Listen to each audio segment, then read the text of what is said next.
Hello viewers, I am Stephen, and as you know, I'm your handwriting instructor for this class. So we are going to continue from where we stopped last, the art of writing, of lettering.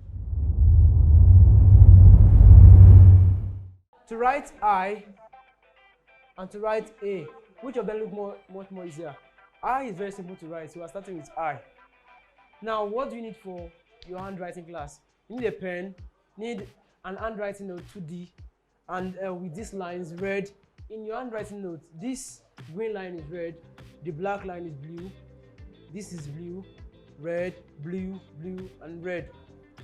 Now you have to sit in a very comfortable position to write, and to hold your pen, you pinch your pen at the neck, at the tip, and let it rest at this point, at the middle finger.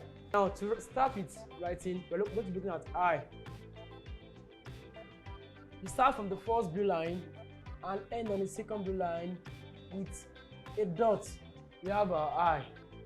Now you might ask, why do we have the tail here? We have the tail because when you are learning handwriting, we are learning the text format of handwriting. If we are progressing to cursive, we are going to need this tail. Let's take for example in text, we write like this: ink, I-N-K, ink. But in cursive, we have it this way: I-N-K. So the curve we have here is what we are going to have here now.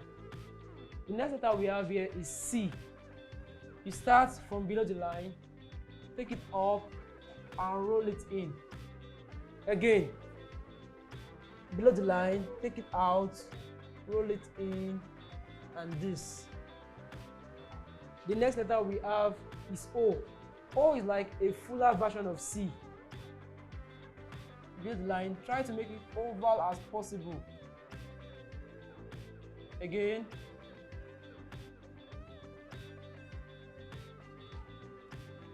I-C-O.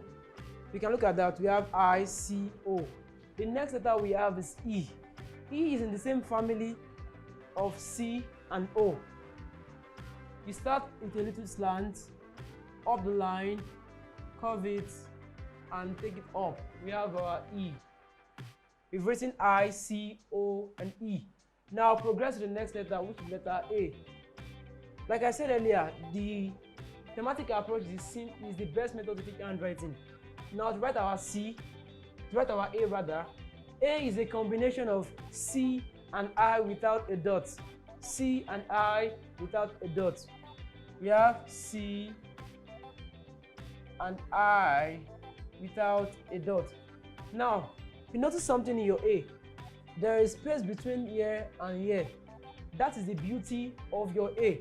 If you start from the top of the line, you're not going to have the space. So you start below the line, take it up, around, off the line with a tail. That is our A. After A, we have U. U is a combination of two I's without dots. We have one I and another I. One I and another I without dot. Then next letter we have is V. V is two slants coming together. A lot of people write their V like this, but it's very wrong. Writing your V, you start from here, bring it in, and you take it out. Bring it in and take it out. After V, we have W. In pronunciation, W is pronounced as W, but in writing, we have double V. We have one V and another V gives us W. And after W, we have X. We bring it in and across. Try to make it equal as possible to have a perfect X. After X, we have Z, which is a dash, a slant, and a dash. Now, we've seen that these letters are following a particular progression. They have a kind of relationship between them. Our A gives us C and I. Our U gives us two I's. Our V is on that formula zone. Then W gives us two V's. After Z, let me show you something. We have letter M. Once we clean this aspect of the M, it gives us what? N. And once we clean this aspect of it, it gives us R. So we're going to be looking at the next letter now, which is R. Write 1, take it up to the line. Before getting to the top, go up with a curve. Gives us our R. After R, we have N. N is a complete version of R. 1, up the line, bring it down with a tail. And move to our next letter, which is M. Write 1, up the line, bring it down. On the same line, you take it up, down with a tail. Now we've treated 13 letters of the squatting family. Then we'll go to the next group of letters, the last letter in this family, which is S. S is quite complex than I, which is the last letter in this group. We go up, around, in, and out. Again, around, out, in, and out. We try to make it as perfect as possible. I would like you to create time to practice the letters all over again to get to this level before we move to the next group. The next group we have is the letters with on. The letters with on. There are 7 numbers. The first one we have is L. We have L, which starts from the first red line in your handwriting book, which is your own personal material. This green line is a red line.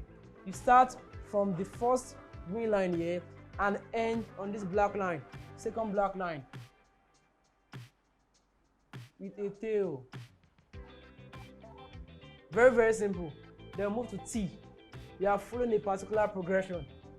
For your T won't touch the line. If you look at printed materials or printed text, T is quite shorter than L. So we have this. With a cross. After T, what do we have next? We have H. H is 1, up, down, with a tail. H is looking like an extension of N. So if you've gotten your N correctly, writing your H will be much more easier for you to learn. And after H, we have B. B is a fuller version of H. Pick it up, line, and roll it in. After B, we have K. Normally, you would think we're supposed to have D next to B, but to avoid confusion, we have to put a letter which is quite different from the both of them. So we should have letter K. You write your 1. Letter K is the only letter which you are allowed to move your hand while writing. Like other letters, you write once without stopping. A, you write once. But for K, you write 1, bring it in, take it out with a tail. And after K, what do we have next? We have D. D is like a senior version to A. We have C and L. C and L gives us letter D. And after D, what do we have next? We have letter F. From the first red line, go up with a curve, bring it down. You go a little bit below the blue line with a tail and across a curve around it to give us our F. Now we've taken the squatting letters, we've taken the letters with on. Now let's go to the last group of letters, which is letters with tail. The first letter to learn in this family is J. We have J from the first green line to the second red line in your handwriting book. But on my board there, we have from the first black line to the second green line. Again, a tail and a dot. After J, we have Y. Y is like a combination of I and J. Most at times, if you are finding it difficult to form some letters, you try to write them in the air. For example, let me use A as an example. A is like C and I, C and I.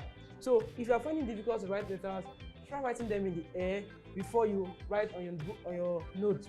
And always remember to hold your pen correctly and sit in an upright position. After J, we have Y. I and J gives us Y without dot. And after Y, we have G. G is like a combination of A and J. A and J. And after G, we have Q.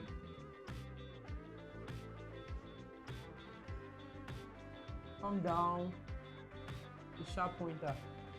And after Q, we have the last letter in this group, P.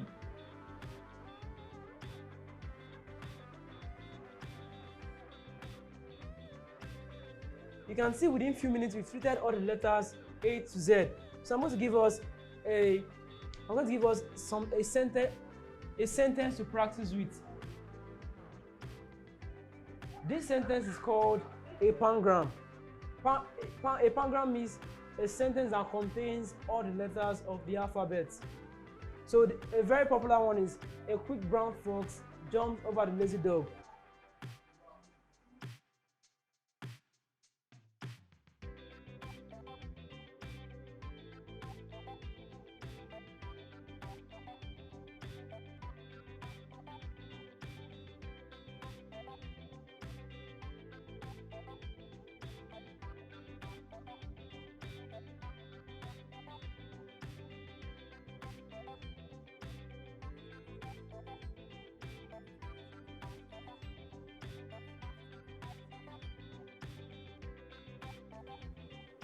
This sentence helps you to practice all the letters over and over again. So I'm going to advise you, try to take out 15 minutes every day to practice this until our next class, which we are going to be taking cursive. This is the text aspect of writing, which is the bulk of the work. Thank you for joining me in today's class. I hope to see you in our next class. Do have a great day ahead of you.